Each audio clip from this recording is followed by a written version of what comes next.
سید المرسلین وعلی آلہ واصحابہ واہل بیتہ واولیاء امتہ اجمعین۔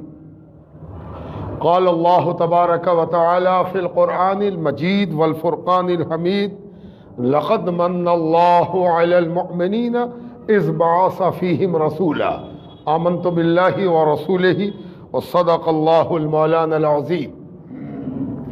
بزرگوں، دوستوں اور عزیزوں، ہم اور آپ گزشتہ جمعے کو مہینے کی مناسبت سے اس ربیع الاخر میں جن اولیاء اللہ سے نسبت اور تعلق حاصل ہوا ہے زمانے کو، ان کا تذکرہ چھیڑا تھا۔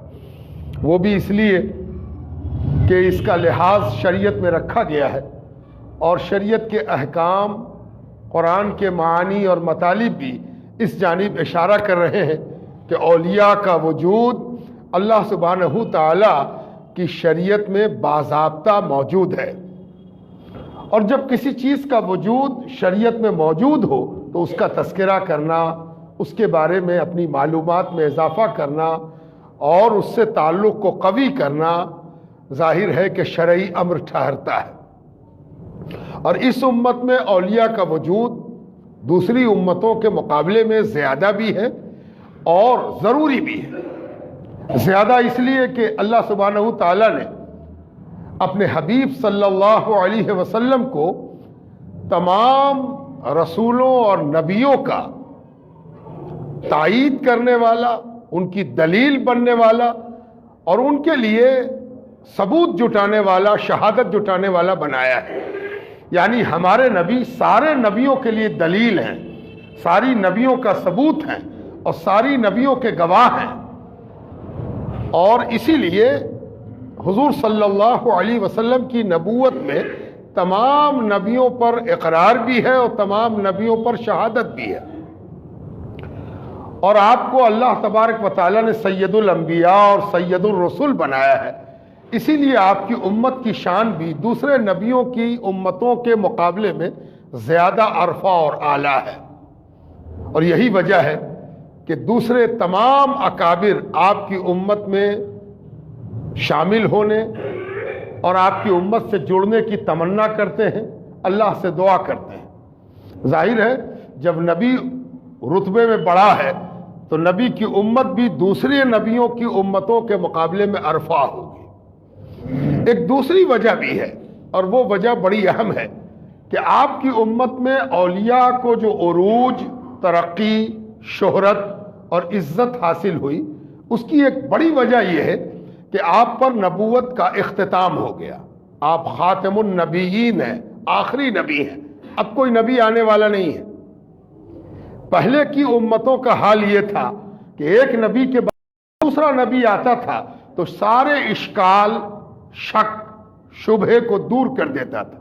نبی کا آ جانا سارے شکوک و شبہات کو رفع دفع کرنے کا سبب بنتا تھا۔ ایک نبی کا وجود بے شمار اولیاء کی ضرورتوں کو پورا کر دیتا ہے۔ اکیلا نبی، ایک نبی بے شمار، کوئی شماری نہیں ہے، لاکھوں کروڑوں اولیاء اپنی جگہ پر اور ایک نبی اپنی جگہ پر۔ ایک نبی کا آنا لاکھوں کروڑوں اولیاء کی ضرورت کو پورا کر دیتا ہے۔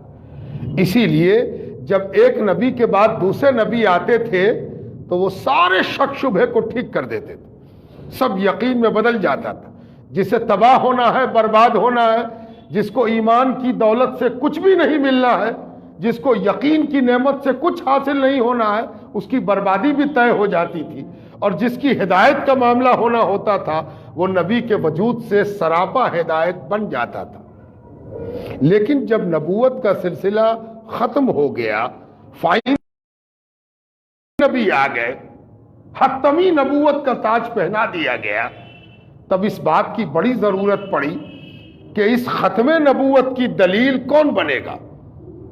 زمانہ لمبا ہے، قیامت تک کا زمانہ ہے، تو ایسے دلیل، شواہد اور گواہ کی ضرورت پڑی جو سارے نبیوں کی نبوت اور خاتم النبیین کی خاتمیت پر دال، دلیل اور گواہ بن سکے، لوگوں کے شک و شبہ کو دور کر سکے۔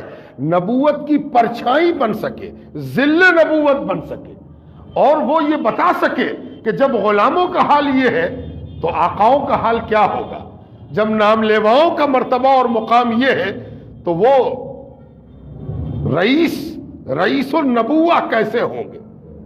یہ بتانے کے لیے اولیاء کی ضرورت واضح طور پر پڑی اور ہر زمانے میں پڑی، اور اسی لیے اللہ تبارک و تعالی نے قرآن کریم میں قدم قدم پر اولیاء کا تذکرہ مختلف عنوان سے کیا ہے، کہیں صالحین کہہ کے، کہیں صدیقین کہہ کے، کہیں ابرار کہہ کے، کہیں شہداء کہہ کے، کہیں اولیاء کہہ کے، پورے قرآن کا مطالعہ آپ کر جائیے، کہیں ولی، کہیں صدیقین، کہیں صالحین، کہیں شہداء۔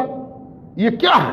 یہ اس بات کی دلیل ہے کہ یہ آخری نبی کی امت میں صدیقین ہوں گے، صالحین ہوں گے، شہداء ہوں گے، ابرار ہوں گے، اور یہ اسی لیے ہوں گے کہ جب کبھی تم کو یہ ضرورت پڑے کہ آخری نبی کی نبوت کی دلیل تلاشے تو یہ موجود ہوں گے۔ ان کا کئی کام ہوگا۔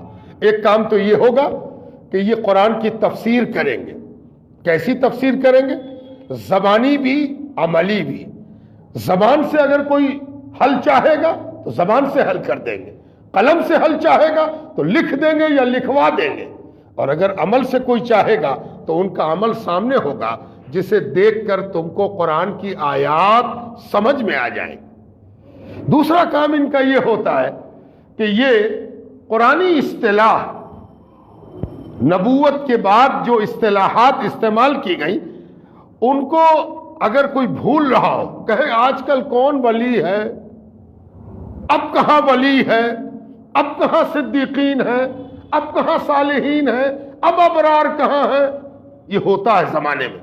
بہت سے لوگ بڑے نراشا وادی ہوتے ہیں، قنوطیت ان پر سائر و دائر ہوتی ہے، اور وہ کبھی کبھی کہہ دیتے ہیں اب کہاں ولی، ولی تو سب اٹھ گئے، اب کہاں اولیاء ہے۔ یہ ہر زمانے میں ہوا ہے۔ جب کبھی ایسی کیفیت پیدا ہو تو ولیوں کا وجود ان کے اس شبہے کو کہ اب ولی نہیں ہوتا وہ تازہ کر دیتے ہیں، اور اس شبہے کو دور کر کے ولی پر اعتقاد کو پختہ کر دیتے ہیں۔ یہ دوسرا کام ہے ولی کا۔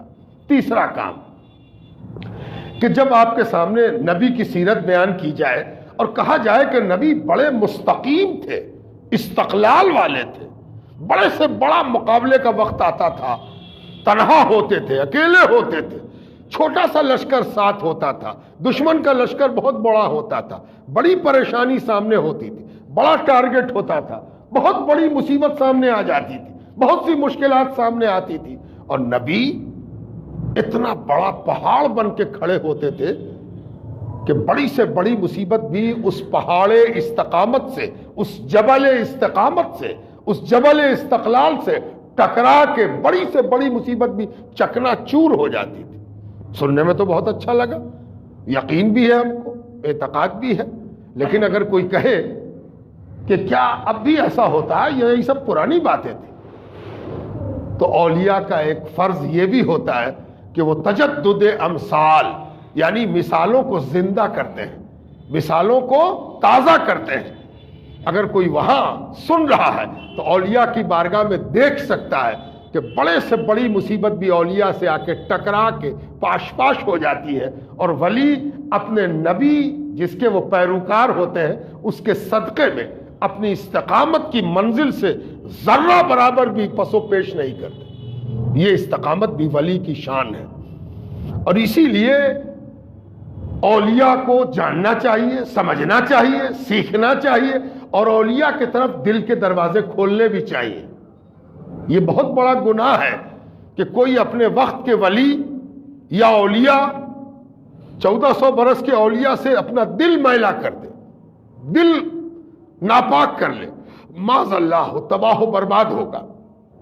اور اسی لیے آپ دیکھتے ہوں گے کہ خطبے میں جو نام لیا جاتا ہے، اللہ اور رسول کے علاوہ کسی اور نام کی ضرورت کیا تھی؟ اللہ کا نام لیا جائے، سب کا مالک ہے، خالق ہے، یہاں بھی مالک ہے، اس دنیا میں بھی مالک ہے، سب کچھ تو وہی کرتا ہے۔ چلیے رسول کا نام لے لیا جائے کہ وہ اللہ سے واقف کراتا ہے، تو پھر اور نام کی کیا ضرورت پڑی؟ آپ دیکھتے ہوں گے خطبے میں نام لیے جاتے ہیں، بالالتزام لیے جاتے ہیں، ضرورت کے ساتھ لیے جاتے ہیں. ایسا ہی نہیں ہے کہ لیا لیا نہ لیا، نہیں، خطبے کا ایک جز ہے کہ وہ نام لیا جائے گا. وہ نام کیوں لیا جاتا؟ سیدنا ابو بکر صدیق، سیدنا عمر فاروق، سیدنا عثمان غنی، سیدنا امام المشارق والمغارب علی ابن ابی طالب، سیدنا امام حسن، سیدنا امام حسین، سیدہ فاطمہ زہرا، سیدہ خدیجۃ الکبریٰ، سیدہ عائشہ صدیقہ. یہ سب نام کیوں لیا جاتا؟ حضرت عباس ابن عبد المطلب، حضرت ابن عبد المطلب، عشرہ مبشرہ، وہ 10 صحابہ جن کے لیے حضور نے جنت کی بشارت دی. یہ نام لینے کا مقصد کیا ہے؟ خبردار کہیں اللہ اور رسول پر ایمان اور یقین کے نتیجے میں ان سے دل میلا نہ کرنا. اگر ان سے دل میلا ہوا، ان کے بارے میں کوئی وحشت، کوئی خرافات تمہارے دماغ میں کہیں سے آ گئی ہے تو اس گردے کو صاف کر لو. ان سے اپنے دل کی محبت کے تار کو جوڑے رہو، تب اللہ اور رسول پر یقین کامل ہوگا. یہ اس بات کی دلیل ہے کہ اولیاء سے تعلق کا ہونا ایمان کے لیے حسن ہے، ایمان کا حسن ہے، ایمان کی خوبصورتی ہے. اور آپ جانتے ہیں کہ حسن و خوبصورتی بھی لزوم کا درجہ رکھتی ہے. کوئی بہت زیادہ حسین ہو اور وہ اپنے حسن کو سجائے نہیں، سنوارے نہیں، تو اس کو کہا جائے گا یہ ناقدرہ ہے، یہ بد نصیب ہے، یہ آدمی برباد ہے. اس کو اللہ تعالیٰ نے اچھا رنگ دیا، اچھی صورت دیا، لیکن اس نے کبھی بھی اپنی صورت کو سنوارا نہیں، اپنے رنگ کو نکھارا نہیں. پتہ چلا کہ ایمان کا ہونا اچھی رنگت کا ہونا ہے، اچھے شکل و صورت کا ہونا ہے، اچھے ناک نقشے کا ہونا ہے. لیکن اولیاء سے محبت اس اچھے ناک نقشے کو سنوارنا ہے، اس حسین کو بالا کرنا ہے. اس لیے بھی لازم ہے کہ اولیاء سے ہمارا آپ کا رشتہ پکا رہے، پختہ رہے، ان کی طرف نظر رہے. اور حدیث پاک سے بھی یہ باتیں پتہ چل گئی ہیں. مثلا ایک بڑی زبردست، محتم بالشان، الرٹ کرنے والی، ہوشیار کرنے والی، خبردار کرنے والی کہ ہوش کا ناخن لو، وہ حدیث ہے. چھوٹی سی حدیث لیکن غضب کا اس کا مفہوم اور معنی. اللہ کے رسول اس حدیث کو سناتے ہیں. وہ حدیث پاک سرکار دو عالم سے سنی گئی کہ اللہ کے رسول فرماتے ہیں کہ اللہ تبارک و تعالیٰ کہتا ہے کہ میرے ولی سے جو ٹکرائے گا، میرے ولی کے راستے میں جو آئے گا، میرے ولی کی جو مخالفت کرے گا،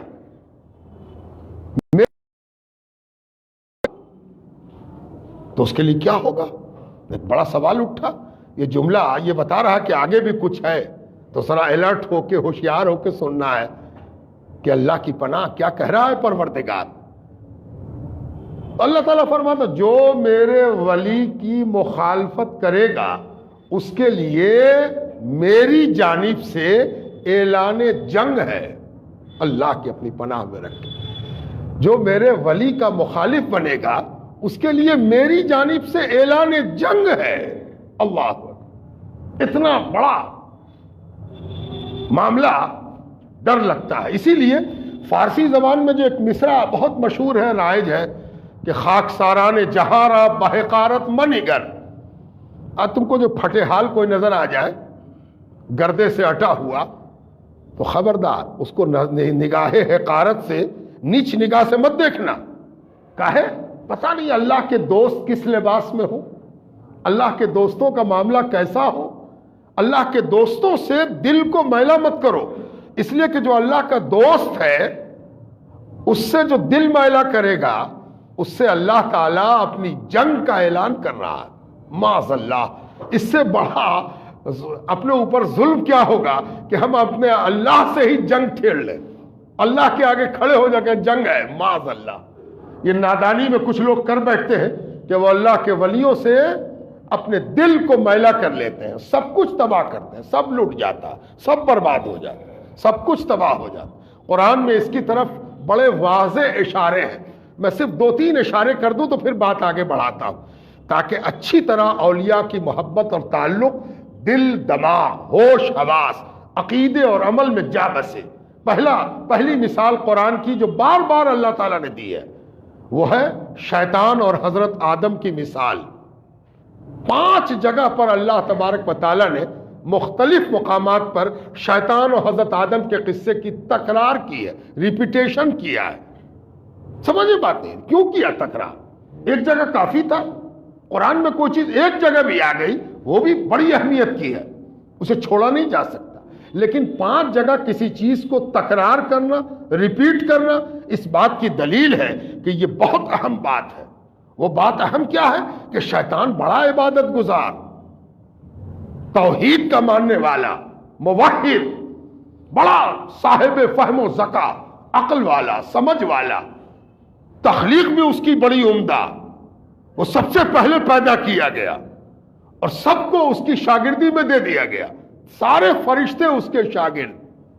اس طرح اس کی عقل، علم، عبادت، اس کے مرتبے اور مقام کے بارے میں ذرا سوچئے، آپ کی عقل تھک جائے گی، اتنا بلند تھا وہ. لیکن جب اس سے کہا گیا کہ میں نے اپنا خلیفہ بنایا ہے، خلیفہ، اترادھیکاری ہے نا، نائب، اپنا ریپریزنٹیٹو بنایا ہے، اس کے معنی میں زیادہ پریشان ہوئیے گا تب دقت ہو جائے گی. اس کا صرف ایک معنی اچھی طرح سمجھیے، میں نے اپنا دوست بنایا ہے. خلیفہ بمعنی دوست، عربی میں کہیے تو خلیفہ بمعنی ولی ہے نا، ولی. دنیا میں جو ولی ہوتا ہے اس میں ولی کون ہے ولی اس کا؟ تو بیٹا آگے بڑھا، باپ آگے بڑھا، بھائی آگے بڑھا، بھتیجا آگے بڑھا، یہ کون ہے بھائی؟ یہ ولی ہے. اب ولی کو یہ اختیار ہے کہ وہ چاہے تو ان سے نماز پڑھواوے اور نہیں تو کہے کہ ہم خود پڑھاویں گے، یا کہے کہ حضرت آپ پیچھے آ جائیے، نماز وہ پڑھاویں گے. کسی کو حق نہیں ہے کہ ولی کے مرضی کے خلاف کر دے. یاد رکھیے، مسجد کے وقت سے 5 وقتہ نماز ہو جائے گی، جنازے کی نماز مسجد کے وقت سے نہیں ہو سکتی ہے. مان لیجئے کہ جمعہ کی نماز ختم ہوئی، ایک جنازہ ہے، مجھے ہی مان لیجئے میں گیا اور جا کے پوچھا کہ نماز پڑھاویں، ولی نے کہا نہیں، آدھا گھنٹہ رکنا ہوگا. ہم کو اختیار نہیں ہے کہ ہم نماز پڑھا دیں، آدھا گھنٹہ رکیں گے، جس کو جانا چلا جائے. نماز تو تبھی ہوگی جب ولی چاہے گا. یہ ولی، شریعت میں ولی کا مقام کیا ہے اس کو سمجھنا ہے کہ ولی ایسا لفظ نہیں ہے کہ صرف اجمیر میں ولی ہوتے ہیں، بغداد میں ولی ہوتے ہیں. پہلے تو تم اپنے ولی بننے کو سمجھو کہ تم بھی ولی ہو. ولی کس کو کہتے ہیں؟ ولی کا اختیار کیا ہے؟ شریعت میں ولی کی تعریف کیا ہے؟ ولی اتنا پاورفل ہے کہ اگر کسی آدمی کو ایسے گھوم کے دیکھے اور کہے کہ تم میرے ابا کے جنازے سے نکل جاؤ، ہم تم کو اپنے ابا کا جنازہ نہیں پڑھنے دیں گے، مان لیجئے تھوڑی دیر کے لیے کہ جنازے کو نہیں پڑھنا، ہم تم کو نہیں پڑھنے دیں گے. شریعت کیا کہتی ہے؟ شریعت کہے گی اس آدمی کو نماز نہیں پڑھنے دیا جائے گا جس کو ولی پسند نہیں کر رہا ہے کہ وہ میرے باپ کی، میرے ماں کی، میرے بھائی کی، جس کے ہم ولی ہیں، اس کی نماز جنازہ فلاں آدمی نہیں پڑھے گا تو نہیں پڑھے گا، ہٹنا ہوگا اس کو. یہ ہے ولی کا اختیار، اس کو ولی کہتے ہیں. لوگ ولی کے اختیارات پہ بحث کرتے ہیں، اور سامنے کے ولی کے اختیار کا تو یہ عالم ہے. آدمی کا ولی، بھائی کا ولی، بیٹے کا ولی، تو یہ اختیار ہے. چاہے نماز پڑھواوے، جب چاہے نماز سے نکال دے، وہ ولی ہے. اور ولی کا حق اتنا ہے کہ شریعت اس کی محافظ ہے، شریعت اس کی محافظت کرتی ہے، شریعت اس کو اختیار دیتی ہے. وہ شرعی اختیار ہے، وہ دنیاوی اختیار نہیں ہے. ولی کی وجہ سے نماز دہرائی جائے گی. ایک آدمی کی نماز جنازہ ہو گئی، قبرستان لے جایا جا رہا، اتنے میں اس کا ولی آ گیا، بیٹا آ گیا، بڑا بیٹا آ گیا ہے نا. آ کے اس نے کہا کہ رکیے، کہ کیا نماز ہو چکی ہے، اب کیا کیا جائے؟ نہیں، نماز جنازہ پھر سے ہو. کیا ہوگی؟ ولی آ گیا ہے نا. اچھا، ولی نے نماز پڑھ لی، ایک بار جنازہ ہو گیا، جو ولی تھا، جو اس کا بھائی تھا، اپنا سگا بھائی، اپنا بیٹا، اپنا باپ، اس نے نماز پڑھ لی، 50 آدمی پھر نہیں ہوگی، اس لیے کہ ولی پڑھ چکا ہے۔ جب ولی نماز پڑھ لیتا ہے تو دوسری نماز جنازہ کا کوئی جواز نہیں بچتا ہے۔ یاد رہے، ولی باقی ہے تو نماز پھر ہوگی، ولی نماز پڑھ چکا تو نماز نہیں ہوگی۔ ہاں کوئی اجازت دے دے کہ ٹھیک ہے پڑھ لیجئے، پڑھ لو بھائی، ایک نماز جنازہ اور پڑھ لو، لیکن قاعدے کی بات یہ ولی کے لیے ہے، ولی اپنے ساتھ جس کو پڑھوا لے، جتنے لوگ پڑھ رہے ہیں سب ولی کے ساتھ پڑھ رہے ہیں۔ ولی نے نماز جنازہ پڑھ لی، اب دوسری نماز جنازہ نہیں ہوگی۔ ہاں ولی نے نہیں پڑھی تو ہوگی نماز جنازہ، اس لیے کہ ولی کا نماز پڑھنا سب سے زیادہ ضروری اور لازم ہے۔ یہ دنیا کا ولی ہے، آدمی کا ولی ہے۔ اب ذرا تصور کیجئے کہ اللہ کے ولی کا عالم کیا ہوگا، ہے نا؟ جسے اللہ اپنا ولی بنائے، جس کا ولی اللہ ہو، اور جس کا ولی اللہ ہو اور جو اللہ کا ولی ہو، ہے نا؟ اس کا رتبہ کیا ہوگا، مقام کیا ہوگا۔ فرق اتنا ہے، ایک فرق کو بھی جان لیجیے، دنیا کا ولی، انسان کا ولی وہ ہوتا ہے جو کسی کے موجود نہ رہنے پر مالک بنتا ہے۔ اب دیکھا آپ نے، اس کی میت ہے تب نہ ولی ہے، اگر وہ زندہ ہوتا تو ولی تھوڑی ہوتا، ہے نا؟ چلا گیا دنیا سے، غائب ہو گیا، تب ولی ہے نا؟ جو آدمی سامنے نہیں ہے اسی کا ولی ہوگا، جو زندگی میں نہیں ہے، انتقال ہو گیا، اس کا ولی ہوگا۔ لیکن اللہ کا ولی اس حال میں ولی ہوتا ہے کہ اللہ کو کبھی موت نہیں، اور اللہ کسی جگہ سے غائب نہیں، اللہ تو ہر جگہ موجود ہے، اللہ ہر جگہ قادر مطلق ہے، ہر حال میں قادر مطلق ہے۔ تب بھی اس نے اپنا ولی بنایا ہے۔ شاید اس نے ولی اسی لیے بنایا ہے تاکہ تم کو اور ہم کو آزمائے کہ دیکھیں ذرا، یہ میری محبت کا تو دعوے دار ہے، میرے ولی سے اس کا تعلق کیسا ہے، اس کا معاملہ کیسا ہے۔ جب میرے دوست کو برداشت کرنے کو تیار نہیں ہے تو یہ میری قدرت کو کیا برداشت کرے گا اور میرے جلوے کو کیا دیکھے گا۔ اس لیے ولی سے بڑا ہوشیار رہنا ہے۔ اسی لیے کسی نے شریعت کے احکام کا نچوڑ نکال کے ایک چھوٹے سے جملے میں کہہ دیا، اور وہ چھوٹا سا جملہ ایسا ہے کہ آدمی کو، ہم کو، آپ کو یاد کر لینا، رٹ لینا چاہیے۔ کاہے کو رٹنا چاہیے؟ کہ زندگی پر اس کا امپیکٹ، اثر پیدا ہو، پربھاؤ پیدا ہو۔ وہ جملہ کیا ہے؟ باخدا دیوانہ باش، باخدا دیوانہ باش، وہ با محمد ہوشیار صلی اللہ علیہ وآلہ وسلم، باخدا دیوانہ باش، با محمد ہوشیار۔ اللہ کے ساتھ دیوانگی کرو گے تو چل جائے گی، اس لیے کہ وہ بڑا بے نیاز ہے، تمہاری دیوانگی کی کوئی حیثیت ہی نہیں ہے اس کے آگے۔ رہو دیوانے، رہا کرو دیوانے، لیکن خبردار، جو اللہ کا سب سے بڑا ولی ہے اس کا نام ہے محمد صلی اللہ علیہ وآلہ۔ خبردار، وہاں دیوانگی وانگی نہیں چلے گی، تو ہوش حواس میں رہو۔ اللہ تعالیٰ اپنی بارگاہ میں دیوانگی برداشت کر سکتا ہے۔ محمد رسول اللہ صلی اللہ علیہ وآلہ وسلم، جن کی بارگاہ کو اس نے بزرگ بنایا ہے، جن کو اس نے بزرگی دی ہے، جس نے ان کو بڑائی بخشی ہے، اسے یہ برداشت نہیں ہے کہ خبردار کوئی وہاں ذرا سی بھی دیوانگی کرتا ہے، اللہ سبحانہ تعالیٰ کو برداشت نہیں ہے۔ ابو لہب پتہ نہیں کتنے برس تک شرک کرتا رہا، کفر کرتا رہا، گناہ کبیرہ کرتا رہا، اللہ کا انکار کرتا رہا، اللہ کے ساتھ بتوں کو شریک کرتا رہا، اللہ کو کوئی فرق نہ پڑا، رہا کرے ایسا سا ابو لہب، کروڑ ہاں کروڑ رہے تو اللہ کو کیا فرق پڑتا ہے۔ لیکن وہی ابو لہب، پرانا کافر، پرانا مشرک، پرانا کمینہ، جس کو کچھ نہیں کہا گیا تھا، ایک دن روڈ پر سے، سڑک پر سے کنکڑی اٹھاتا ہے، حضور کی طرف کھینچ کے مارتا ہے۔ ایک بار تو اس نے کنکڑی ماری ہی تھی کہ ادھر سے خطاب آیا، تبت یدا ابی لہب، اے ابو لہب، تیرا کفر اور شرک تو برداشت ہے، لیکن میرے نبی کی طرف تو اب کنکڑی پھینکنے چلا، تیرے دونوں ہاتھ ٹوٹ جائیں۔ یہ ہے با محمد ہوشیار۔ اس لیے ولی سے تعلق کا قوی ہونا شریعت کے تقاضوں میں سے ایک ہے، شریعت کی مصلحتوں میں سے ایک ہے، اور شریعت نے یہی سکھایا ہے۔ شریعت کا مطلوب اور مقصود بھی یہی ہے کہ خبردار، ولی کے ساتھ اپنے تعلق کو صحیح رکھو، درست رکھو اور ولی سے تعلق کو یہ سمجھ کے رکھو کہ ہم اللہ تبارک و تعالیٰ کے دوستوں سے اپنا تعلق قوی، مضبوط، صحت مند بنا رہے ہیں۔ جس کا تعلق ولیوں سے صحت مند ہے سب کچھ ٹھیک ہے۔ یہ مہینہ ولیوں کے سرتاج کا ہے۔ سیدنا غوث العظم شیخ عبد القادر جیلانی قدس سرہ العزیز کا مہینہ ہے۔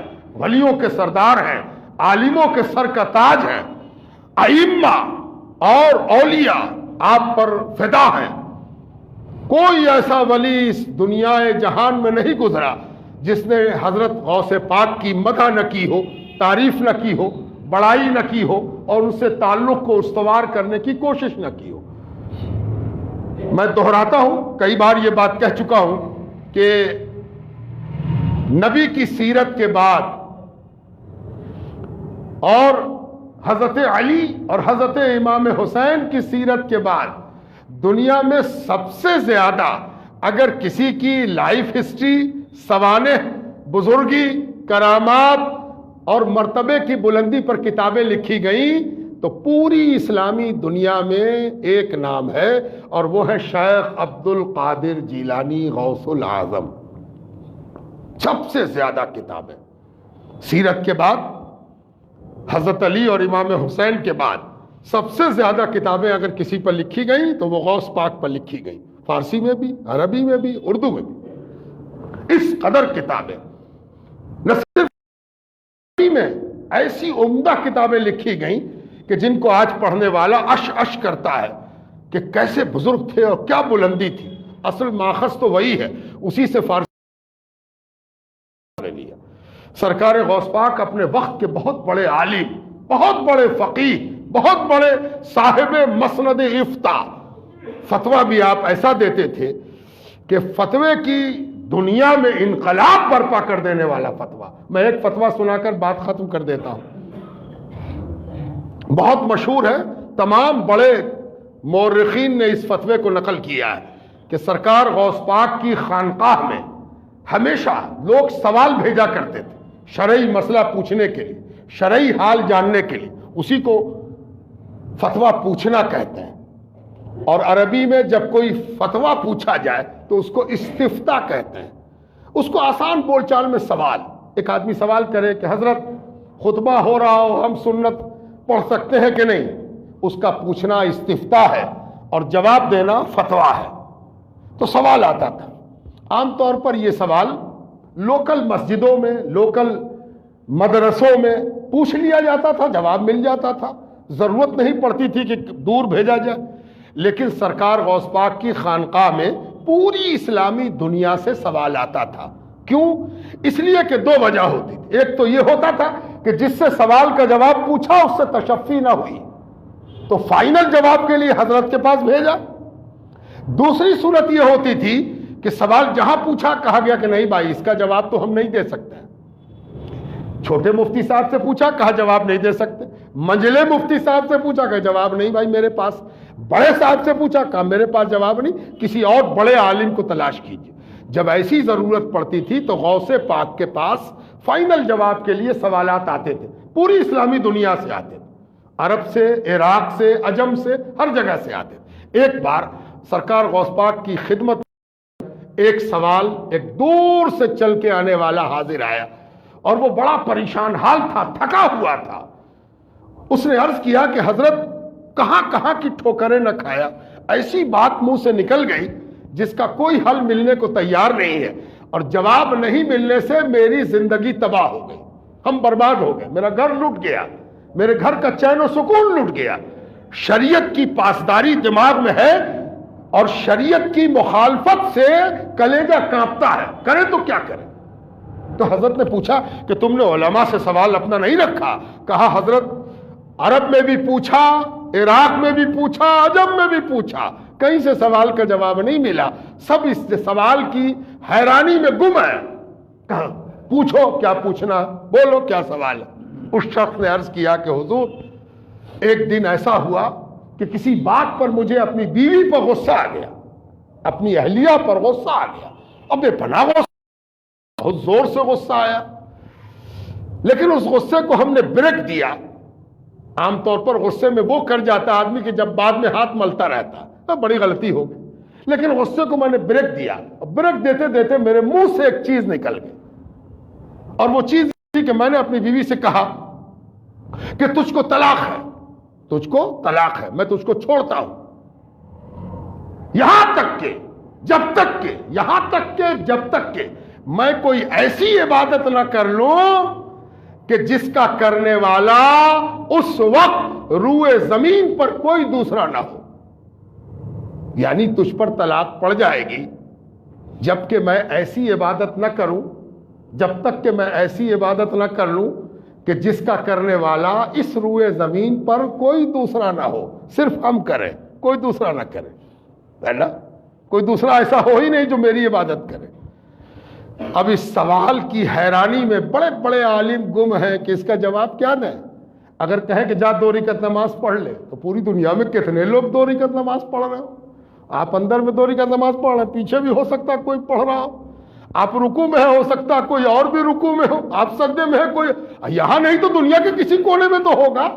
آپ تو جانتے ہیں کہ نماز کا جو نظام اسلام نے قائم کیا ہے، آپ اذان دیتے پوری دنیا میں اذان ہو رہی ہے۔ اگر پوری دنیا کو کیچ کر کے لائیو دکھانے کا معاملہ آ جائے تو اسلام کے نظام کی عجیب نیرنگی ظاہر ہوگی کہ گھڑی آپ دیکھ لیجئے، دنیا کے کسی نہ کسی کونے میں اذان ہو رہی ہے، ابھی یہاں ہو رہی ہے، ابھی وہاں ہو رہی ہے، ابھی وہاں ہو رہی۔ کبھی کبھی آدمی مغرب کے وقت میں اگر نکل جاتا ہے، اپنی موٹر سائیکل سے آپ نکلیے، تو ابھی آپ یہاں سنا اذان، پولی پہنچتے پہنچتے وہاں اذان سن لیا، ذرا آگے بڑھے تو پچھم دروازے کی اذان ملی، اور تھوڑا سا آگے بڑھے تو سٹی کورٹ میں بھی اذان سن لیا، اور عالم گنج پہنچتے پہنچتے معلوم ہوا کہ آخری لا الہ الا اللہ ہو رہا۔ تو اندازہ ہوا کہ اس چھوٹی سی آبادی میں تو اذان کا یہ تسلسل ہے کہ ہم یہ نہیں کہہ سکتے کہ اکیلی اذان ہو رہی، تو پھر کون سی عبادت اس کو کہا جائے کہ کرے، اس کی بیوی طلاق سے بچ جائے اور اس کی زندگی برباد ہونے سے محفوظ ہو جائے؟ یہ کون سی عبادت اس کو بتائیے؟ کیسی قسم کھا لیا اس نے؟ یہ تو عجیب قسم اس نے کھا لیا کہ اگر ہم ایسی عبادت نہ کریں جس کا کرنے والا دنیا میں کوئی دوسرا نہ ہو تو میری بیوی پر طلاق ہو جائے۔ یہ کیسی قسم تم نے کھا لیا؟ سارے عالم پسینے پسینے ہیں کہ اس کا جواب کیا لکھا جائے۔ وہ حضرت نے سنا، نہ کتاب نکلوایا، نہ پرانے فتاوے دیکھے، نہ کچھ اور کیا، کہا جواب لکھو۔ لکھنے والے نے قلم پکڑا، حضرت نے لکھوایا، اس سے کہا جائے کہ یہ کعبہ چلا جائے، حرم چلا جائے، حرم میں مکہ چلا جائے، اور ایک لمحے کو صحن کعبہ اس کے لیے خالی کرایا جائے، اور اس سے کہا جائے کہ یہ دوڑ کے ایک چکر کعبے کا لگاوے، جس وقت کوئی دوسرا اس کا ساتھ نہ دے، اس کو دوڑنے دیا جائے، اس کو طواف کرنے دیا جائے، ایک چکر بھی لگا لیا اس نے تو دنیا میں اکیلا ہوگا کہ جس عبادت کو کرنے والا روئے زمین پر کوئی دوسرا نہ ہوگا۔ اس آدمی کو کیسی خوشی حاصل ہوئی ہوگی۔ یہ تبحر ہے حضرت کا علم، علم بھی ایسا جو بولتا ہوا علم، علم بھی ایسا جس میں اللہ کے نور کی چمک ہے، ایک ایسا علم جو زندگی بخش رہا ہے، ایک ایسا علم جو لوگوں کو سہارا دے رہا ہے، ایک ایسا علم جو زندگی کو برباد ہونے سے بچا رہا ہے نا؟ ایک بڑا آسان فتویٰ بھی تھا، میرے پاس کوئی جا تیری طلاق ہو گئی، دفع ہوئی یہاں سے، تیری بیوی تیرے سے الگ ہو گئی، تو بیوی سے الگ ہو گیا، یہ بڑا آسان فتویٰ ہے نا؟ اس میں جھنجھٹ نہیں ہے، تو توڑ دیا آپ نے زندگی کا، خبردار تو میاں بیوی الگ الگ ہو گیا۔ یہ بھی فتویٰ دینے والے کم نہیں، بہت ہیں، لیکن وہ کون ہے جو اجڑی ہوئی زندگی کو برباد ہونے سے بچا لے، جو بیمار کو صحت مند بنا دے، جو پریشان کو آسانی سے بدل دے؟ وہ ہے ولی، اس کو کہتے ہیں ولی، وہ اللہ کا ولی ہے۔ اس کا تبحر، اس کے علم کی رسائی لوگوں کے مسئلے کا حل ہے۔ جیسے وہ علمی مسائل کا حل کرتا ہے ویسے ہی وہ معاشرتی مسائل کا حل کرتا ہے، ویسے ہی وہ روحانی مسائل کا حل کرتا ہے، ویسے ہی وہ ذہنی خلجان، دل کی برائی، عمل کی خرابی، نفس کی حکومت پر بھی اس کا دخل ہوتا ہے کہ وہ نفس کو مغلوب کرتا ہے، شریعت کو غالب کرتا ہے۔ اللہ تعالی ہمیں اور تمہیں ولیوں سے وابستہ فرمائے اور ہماری زندگی میں ولیوں کے پرتو اثرات مرتب فرمائے، ولیوں سے محبت دے، اور ولیوں سے محبت اس لیے دے کہ صرف فاتحہ اور ملیدہ اور شربت نہ ہو، ولیوں کے اخلاق اور کردار سے بھی ایک رغبت پیدا ہو، اگر رغبت پیدا ہوتی ہے، شرمندگی پیدا ہوتی ہے کہ ہم کچھ نہ کر سکے، یہ بھی ایک بڑی بات ہے۔ اللہ تبارک و تعالی ولیوں سے تعلق اور قربت نصیب فرمائے۔ وما علینا الا البلاغ۔ 11ویں شریف سوموار کے روز ہوگی، سرکار غوث پاک کی کہ عرس کی تاریخ ہے وہ